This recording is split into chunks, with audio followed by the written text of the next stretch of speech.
My name is Rachel, and I spent 43 years as a storm chaser, following tornadoes across the Midwest with equipment worth more than most people's houses. What started as a meteorology degree turned into an obsession with predicting nature's most violent displays. I had published papers on atmospheric pressure systems, consulted for major weather services, and earned a reputation as someone who could read the sky like others read newspapers. What I couldn't read was the signs that my own spiritual storm was approaching until I died in my trailer during a routine weather analysis on a seemingly calm Thursday evening in March. The irony wasn't lost on me later. A woman who spent her life predicting natural disasters couldn't predict her own sudden cardiac arrest at 58. My assistant found me slumped over weather maps and satellite images, surrounded by decades of data about atmospheric upheaval, while my own heart had quietly stopped beating. The paramedics worked on me for 12 minutes, long enough for my soul to travel farther than any storm system I'd ever tracked. I'd grown up in a small Baptist church in Oklahoma, said the sinner's prayer at age 7, and considered myself a believer even as my career gradually consumed my Sundays, and my relationship with God became as predictable as barometric pressure readings. I prayed before dangerous chases, thanked God for safe returns, but never imagined he might have something more urgent to tell me than I had to tell the world about incoming weather patterns. When consciousness returned in that place beyond physical reality, I found myself standing on what looked like a vast observation deck suspended above the earth. But this wasn't like any satellite imagery I'd studied. I could see weather systems, but I could also see spiritual currents moving across the landscape, invisible forces that made atmospheric science look elementary by comparison. The air itself seemed alive with information, and every breath I took filled me with knowledge that no meteorological instrument could measure. That's when I heard his voice before I saw him, calm and authoritative like the center of a hurricane where perfect peace exists within ultimate power. "Rachel," Jesus said, and I turned to see him approaching with the same careful attention I'd always given to approaching storm systems. But unlike the destructive forces I'd spent my career studying, his presence brought not fear, but an overwhelming sense of coming home. He looked exactly like someone who could speak peace to storms and mean it. His eyes held depths that made the deepest atmospheric pressure systems seem shallow, and when he smiled, I understood why people had left everything to follow him across ancient Palestine. There was something about his presence that made all my scientific achievements feel like a child's weather station compared to the real forces that govern both Earth and eternity.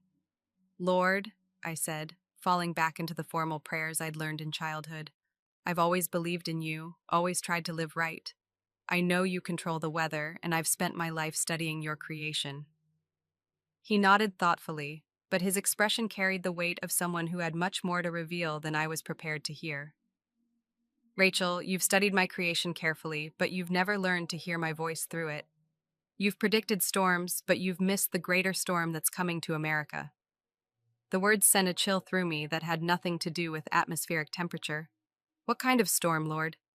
Instead of answering directly, Jesus gestured toward the earth below us, and suddenly I could see the United States as clearly as if I were looking at the most detailed weather map ever created. But overlaid on the familiar geography were patterns I'd never seen before. Spiritual pressure systems that made physical weather look simple by comparison. "Rachel, let me tell you about a nation that forgot its first love," he began, and I recognized the cadence of a parable. "There was once a land blessed above all others, founded by people who sought me with genuine hearts. I poured out my favor on this nation, protected it through trials, and used it to spread my light to the ends of the earth. The people built churches in every town, printed my word in every language, and sent missionaries to every continent." He paused, his gaze fixed on the spiritual weather patterns swirling across America. "But gradually the people began to trust more in their prosperity than in their provider, more in their military might than in my protection, more in their political systems than in my sovereignty. They kept my name on their currency and in their pledge, but they removed me from their schools, their courts, and eventually from their hearts." I watched in growing alarm as the spiritual atmosphere above America darkened with patterns I'd never seen in any meteorological phenomenon. These weren't natural weather systems, but something far more ominous: pressure fronts of judgment and spiritual upheaval that made Category 5 hurricanes look like spring showers. Lord, what does this mean for the people? What kind of storm is coming? Jesus' expression grew infinitely sad, the way a meteorologist might look when tracking a tornado toward a populated area with no way to prevent the destruction. Rachel, America is about to experience what happens when a nation that was blessed to be a blessing becomes a nation that takes its blessings for granted. The spiritual weather patterns are aligning for a correction that will shake everything that can be shaken. He pointed to specific areas on the map below us, and I could see certain cities and regions where the spiritual pressure systems were becoming particularly intense. Just as you've learned to identify which areas are most vulnerable to natural disasters based on geographical and atmospheric conditions, there are spiritual conditions that make certain places more vulnerable to the shaking that's coming. Can you show me? I asked, my scientific mind needing specifics even in this supernatural context.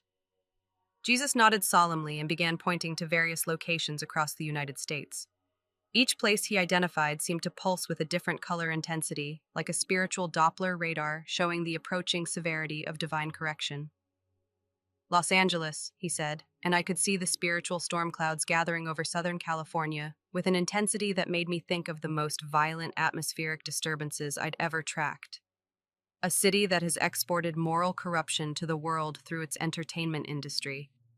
The spiritual foundations have been so eroded that when the shaking comes, very little will be left standing. The image of Los Angeles below us showed not just the physical city, but the spiritual reality underneath, and what I saw was terrifying. It was as if the moral bedrock that should have supported the population had been strip-mined away, leaving only the most fragile surface structures to withstand the coming storm. San Francisco, Jesus continued, his voice heavy with sorrow. Once a city of seekers and dreamers, now a place where every form of rebellion against my design for human flourishing is celebrated as progress. The spiritual atmosphere is so corrupted that only complete transformation can restore it. I watched the spiritual weather patterns over the Bay Area, seeing systems of moral confusion swirling like multiple tornadoes converging on the same location.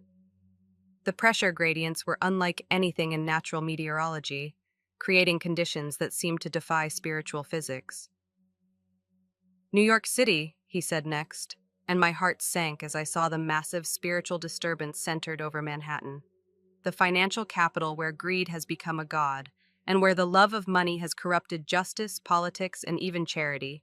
When this system collapses, the shockwaves will be felt worldwide.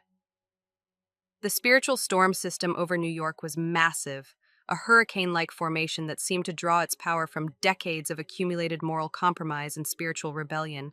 I could see how interconnected it was with other cities, how the corruption in America's financial center had sent spiritual shockwaves across the entire nation. Miami, Jesus continued, pointing to South Florida, where another intense disturbance was forming. A city where pleasure has become the highest pursuit and where spiritual emptiness has been filled with every form of excess. The foundations are built on sand, and when the storms come, great will be the fall. Las Vegas, he said, indicating Nevada, where the spiritual atmosphere looked like the inside of a massive thunderstorm, dark and chaotic with constant flashes of destructive energy. A city that profits from human weakness and celebrates what destroys families, marriages, and souls. The judgment stored up there is beyond what any natural disaster could represent. Chicago, Jesus pointed to the Midwest, where the spiritual disturbance looked like a massive derecho, a straight-line wind system of corruption stretching across the entire metropolitan area. A city where political corruption has become systemic and where violence has made neighborhoods into war zones. The spiritual infrastructure is so damaged that only divine intervention can restore order. Seattle, he indicated the Pacific Northwest, where the spiritual weather looked like a massive atmospheric river of confusion and rebellion against divine authority. A place where intellectual pride has replaced humble wisdom, and where ancient boundaries of morality have been washed away like sandcastles. Portland, Jesus said, his voice breaking slightly. A city where lawlessness is called justice, and where those who would destroy are protected, while those who would build are persecuted. The spiritual atmosphere is so chaotic that discernment has become nearly impossible. Washington, D.C., he said, pointing to the nation's capital, where the spiritual storm system looked like the perfect storm. multiple pressure systems of corruption, pride, and power hunger converging into something beyond category classification. The heart of American political power, where compromise with evil has become standard operating procedure, and where those who should be serving the people have instead made themselves masters over them. As Jesus identified each location, I began to understand that what I was seeing wasn't arbitrary divine wrath, but the natural consequences of spiritual laws being violated just as consistently as physical laws govern weather patterns. Just as certain atmospheric conditions inevitably produce severe storms, certain spiritual conditions inevitably produce divine correction. Lord, I asked, my meteorologist's mind trying to process what I was seeing, are you saying these cities will be physically destroyed? Jesus turned to look at me with eyes that held both infinite compassion and absolute authority. Rachel, I'm showing you what's coming so that those who have ears to hear can prepare. The destruction may be physical, it may be economic, it may be social, or it may be all three. But what's certain is that the spiritual storms building over these areas will manifest in ways that cannot be ignored. He gestured toward the timeline that seemed to float in the air between us, and I could see events beginning to accelerate toward a convergence point that made my heart race with the same adrenaline I'd felt when tracking the most dangerous storm systems. September 2025, he said simply. That's when the atmospheric conditions, both spiritual and physical, will align in ways that will begin the great shaking of America. What has been hidden will be revealed, what has been protected by political power will be exposed, and what has been built on sand will collapse. But why these cities specifically? I asked, thinking of the millions of innocent people who lived in each location. Rachel, these aren't random targets of divine anger. These are areas where the spiritual atmosphere has become so toxic that they're influencing the entire nation like massive low-pressure systems that spawn destruction far beyond their immediate boundaries. The entertainment industry in Los Angeles shapes minds across America and around the world. The financial corruption in New York affects every economy on Earth. The political corruption in Washington influences policy that impacts billions of people. I began to see the connections, the way spiritual weather systems worked much like physical ones. Just as a hurricane forming off the coast of Africa could eventually devastate communities thousands of miles away, the spiritual corruption concentrated in America's major cities was generating storm systems that affected the entire nation and beyond. What about the people who live there? I asked, thinking of friends and colleagues scattered across these metropolitan areas. What about the believers, the innocent families, the children? Jesus' expression softened with infinite tenderness. This is why I'm showing you these things, Rachel. Just as you spent your career warning people about approaching physical storms so they could seek shelter, I'm calling my people to warn others about this approaching spiritual storm so they can seek shelter in me. He showed me another vision, this one of people throughout the affected cities who were already sensing the approaching spiritual weather change. Some were believers who had never stopped praying for their communities, others were seekers who felt an increasing urgency to get right with God, and still others were families who found themselves inexplicably wanting to relocate despite having deep roots in their current communities. I never do anything without warning my people first, Jesus explained. Even now I'm speaking to hearts, creating circumstances, opening opportunities for those who will listen to relocate before the worst of the storm hits.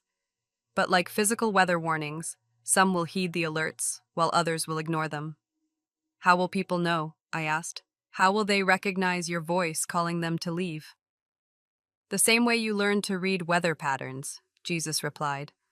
By studying the signs, by paying attention to the indicators, by developing sensitivity to spiritual atmospheric pressure.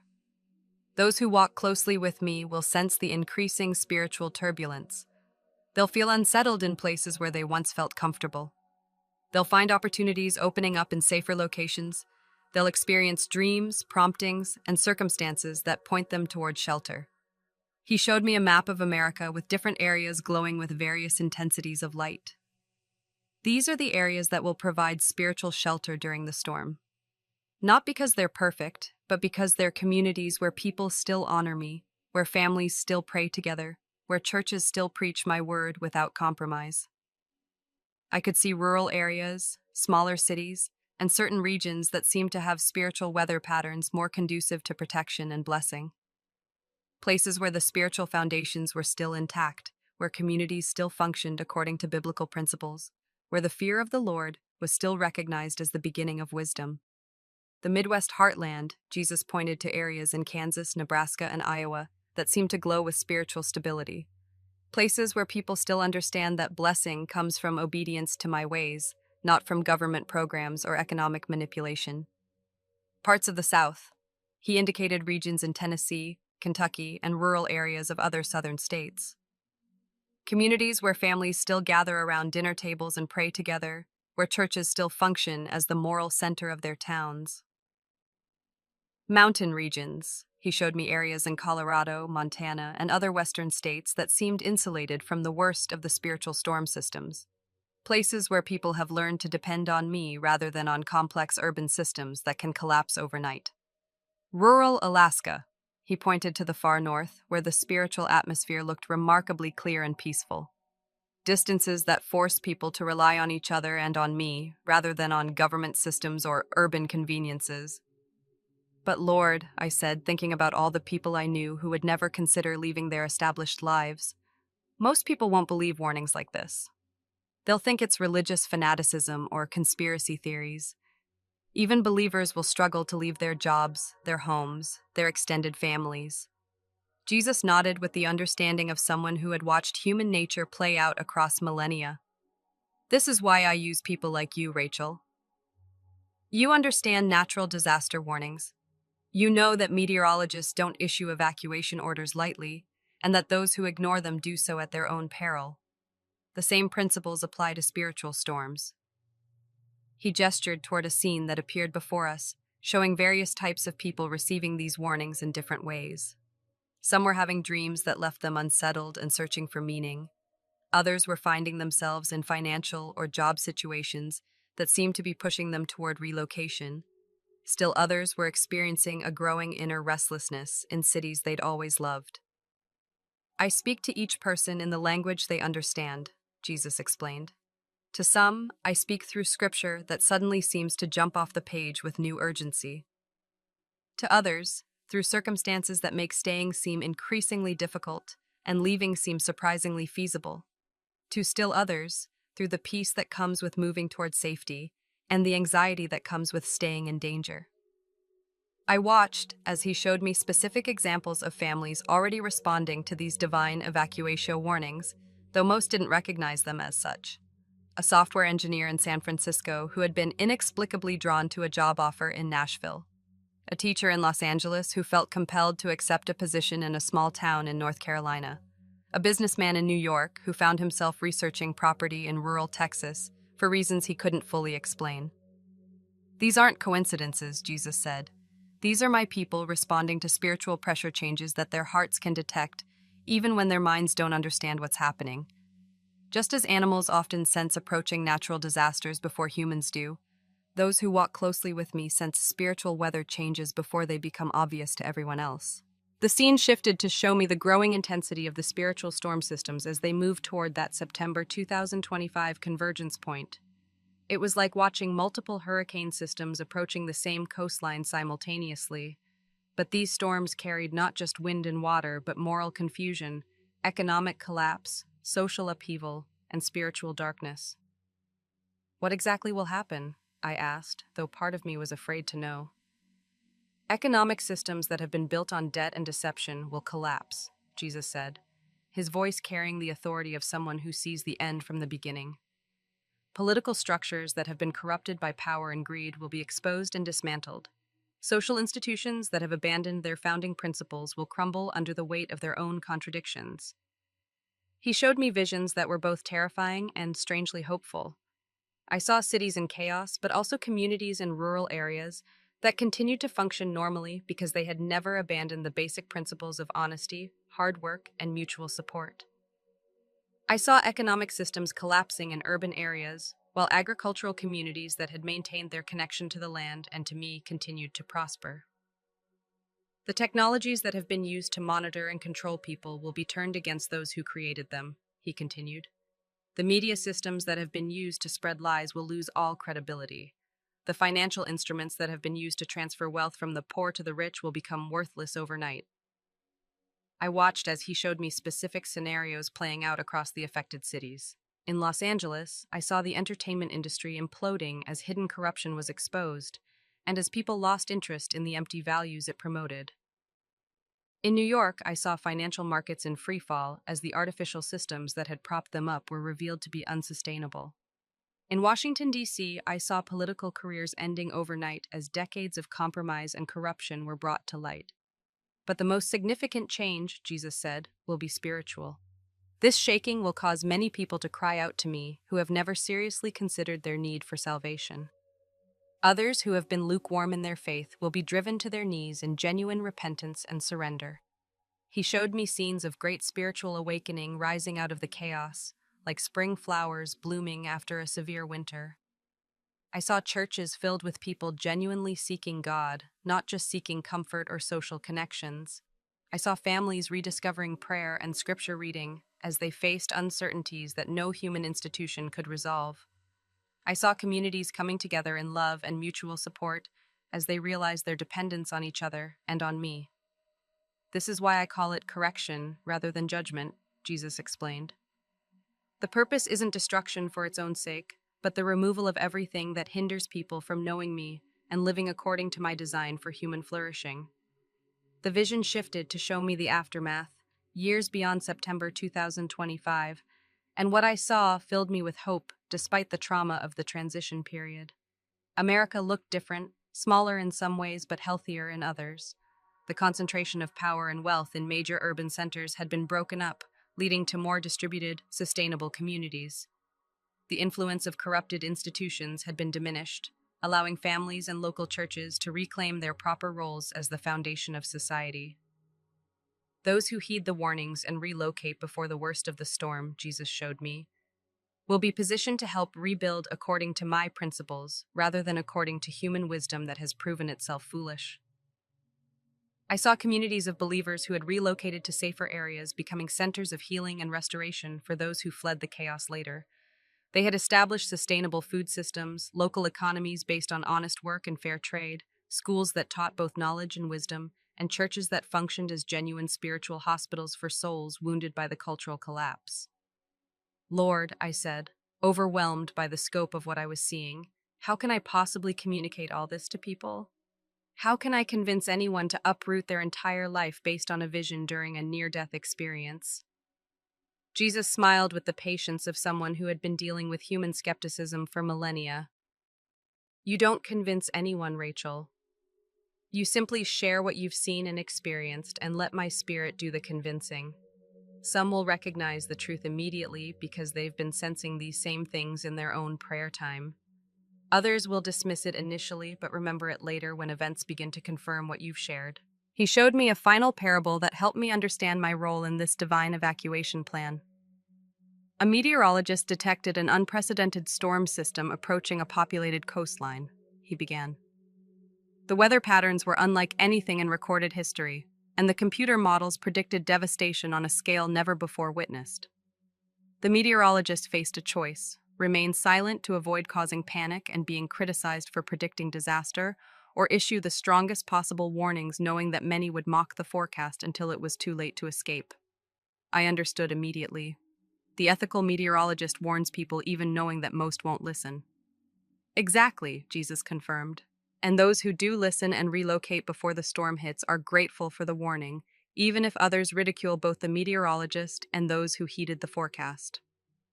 As our time together began to draw toward a close, Jesus gave me specific instructions about how to share this revelation. Tell people that this isn't about politics or taking sides in cultural wars, he said firmly. This is about spiritual weather patterns that transcend human political divisions. Both conservative and liberal cities will experience this shaking because both have areas where they've departed from my ways. He showed me that the spiritual storms would affect wealthy areas and poor areas, religious communities and secular communities, because the issues went deeper than surface-level cultural differences. Pride, greed, and moral compromise exist across all political and demographic lines, he explained. What's coming is a correction that will humble everyone and force every person to decide what they really believe about eternal things. Give people hope, not just warnings, he continued. Let them know that I'm not abandoning America, but I am going to purify it. Those who align themselves with my purposes during this time will find themselves blessed beyond anything they could have achieved through human effort alone. The final instruction was the most important. Tell them that time is short, but it's not too late. Anyone who genuinely seeks me will find me, and anyone who finds me will receive guidance about how to navigate what's coming. But they must seek me now, while there's still time to hear my voice clearly above the increasing noise of cultural chaos. As I felt myself being drawn back toward my physical body, Jesus spoke one last time. Remember, Rachel, you spent your career studying storms, but now you've been given the privilege of warning people about the greatest storm of this generation. Use that same scientific precision and urgent concern that you applied to tornado warnings. People's eternal and temporal welfare depends on whether they take this forecast seriously. I woke up in the hospital to find my assistant holding my hand and praying quietly. The doctors were amazed by my recovery, but I knew the miracle wasn't just that my heart was beating again. The real miracle was that I had been chosen to carry a message that could save lives in ways that went far beyond physical survival. The weeks that followed were the most challenging of my life. Everything in my scientific training told me to approach this revelation with skepticism, to find naturalistic explanations for what I had experienced. But everything in my transformed heart knew that what I had seen was more real than any weather system I had ever tracked. I began sharing the vision carefully, starting with close friends who knew my character and my long history of accurate weather forecasting. Some were immediately receptive, saying they had been sensing increasing urgency in their own prayer lives about the spiritual condition of America. Others were politely skeptical, but promised to pray about what I had shared. What surprised me most was the number of people who told me they had been having similar dreams or impressions. Pastors who had been feeling called to relocate their ministries to smaller communities. Families who had been inexplicably drawn to research properties in rural areas.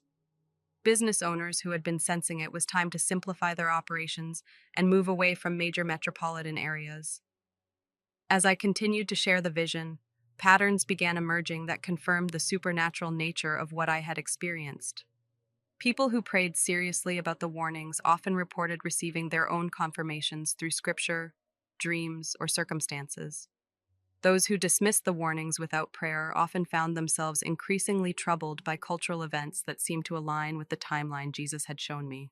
The most difficult part was watching friends and family members in the affected cities go about their lives normally, investing in new homes, starting new businesses, making long-term commitments in areas that I knew were going to experience unprecedented upheaval. It was like being the only meteorologist who could see a Category 5 hurricane approaching a coastline where everyone else saw only sunshine. But I also witnessed remarkable movements of God's people responding to his evacuation call. I heard testimonies of families finding dream properties at impossible prices in safe areas, of employers unexpectedly offering remote work options, of elderly parents suddenly deciding they wanted to move closer to children in smaller towns. The logistics that should have made relocation impossible were being supernaturally arranged for those who stepped out in faith. Some of the most powerful confirmations came from other believers who had received similar revelations about America's approaching judgment. Pastors, intercessors, and ordinary Christians from across the country began contacting me with their own visions and prophetic words that aligned perfectly with what Jesus had shown me. We realized we were part of a larger network of witnesses being prepared to help God's people navigate the coming storm. As September 2025 approaches, I continue to monitor both natural and spiritual weather patterns with the same intensity I once reserved for tornado systems. The signs are all there for those who know how to read them. Increasing social tension, accelerating economic instability, growing moral confusion, and a spiritual restlessness among believers who sense that major change is coming. To anyone reading this who feels that inner prompting to relocate, to simplify, to seek God's guidance about where to live and how to prepare for uncertain times, I urge you to pray earnestly about what Jesus showed me. Don't dismiss these promptings as anxiety or restlessness.